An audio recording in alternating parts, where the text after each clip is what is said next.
Hey guys, it's Brian again. I just wanted to take a minute or two and just share something with you. Here, as of late, I have been having a lot of skeptical videos popping up on my news feed here, and I just wanted to um, take some time and break down some things that I've been watching because undoubtedly, if I'm seeing it, you are too. But the latest video I found was of an atheist who was challenging the existence of God on the basis of the existence of evil. He said that God can exist because evil exists. And he was trying to use our free will and all that stuff to show that God can't exist because evil exists. Well, here's the issue with that, guys. This is a multifaceted thing that we have to look at. First of all, let's start with the whole idea of evil. Okay, what is evil, and how do you determine what is, and how do you determine its definition? Well, first of all, evil is not a object in and of itself. Evil is nothing more than the absence of good. Evil is the natural result of removing a source of good. So evil is a negation, not a object that we can actually produce in and of itself. Now, for the second thing that we need to go over, what is the definition of evil? Okay? Well, as I said, in order for there to be evil, there has to be an absence of good. So therefore, you have to define both of what is good and what is evil. Well, if you have to define what's good and evil, that means you have to have an absolute standard of good and evil. In other words, if there is a such thing as good and there's a such thing as evil, that means there is a such thing as a law that tells you what good and evil is. And if there is a law, there must be a lawgiver. Because if there isn't an absolute law that transcends our own logic and our reason and our opinions, then all our idea of good and evil is just that. An opinion based on how we feel, based on our own logic and reason, based on how we think.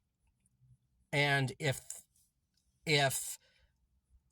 good and evil are just, and all ethics and morals are just arbitrary opinions of one person or a community of people, it don't really have any authority behind it because it's just that, an opinion. It can sway, it can change with time. So an opinion can't be inherently ethical because ethics and morals require an absolute law. So if that's the case, it's futile to argue against the existence of God because of the existence of some perceived evil in the world. Because think about it. Without God, a lawgiver, there can be no evil. Evil's meaningless. Good is meaningless. Everything's just opinion. So why even argue that God doesn't exist if evil exists? Because you can't even prove that evil is a thing. Because once again, evil is just the absence of good. So it's the absence of God. Do you realize that evil only exists when you remove God from the equation? Because God is the source of good. If you follow God's law, you have no evil. Right? Now, let's think about a different caveat to this. Free will. I am a proponent of free will. I actually try to call it free choice because I think it's less messy. But God is infinite in everything that he, in all of his attributes. He's omniscient, which means he has infinite knowledge. He's omnisapient, which means he has infinite wisdom. And he's omnipresent, which means he's everywhere present. He has infinite love. He has infinite holiness. He has infinite justice. and so forth, so on. We, being made in his image, are a finite representation of who he is, meaning God is infinite in his knowledge, but we can have knowledge. God is infinite in his wisdom, but we can be wise. God is infinite in love, but we can practice love in a finite, limited way. Well, this creates some issues that we have to work through, because if that's the case, then how can a finite mind understand the infinite? The answer is we can't.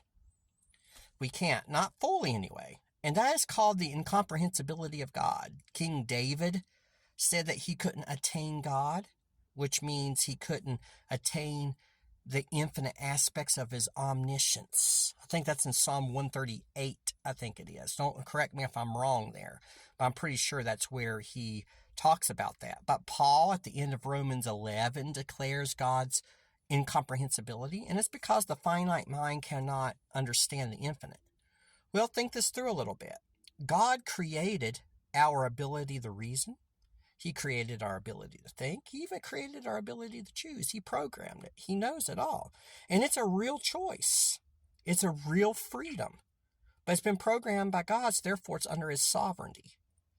Now, it does work because God is infinite. And we know he's infinite because if he's the creator of all things, he cannot give what he does not possess. But the point is, guys, is that somehow it works because he's infinite. He's omnipotent, meaning he's all powerful. And we don't have to fully understand how it works because there is that incomprehensibility involved. Now, skeptics and scoffers aren't going to like that, but that's okay. And that's not my problem, it's theirs, because once again, let's go back to the first argument. You can't use the existence of evil to argue against the existence of God. Why? Because without God, both truth and evil can't exist because they're dependent upon an absolute standard. Without God, truth and evil are just, well, opinion. And my truth and my idea of good, my idea of evil is no better than yours, so it's futile to even argue against it and everything. So it's an invalid argument. It's a fallacious argument. And the idea of there being evil, well, it doesn't show that God doesn't exist. It just shows that society, by and large, has suppressed and rejected the Lord.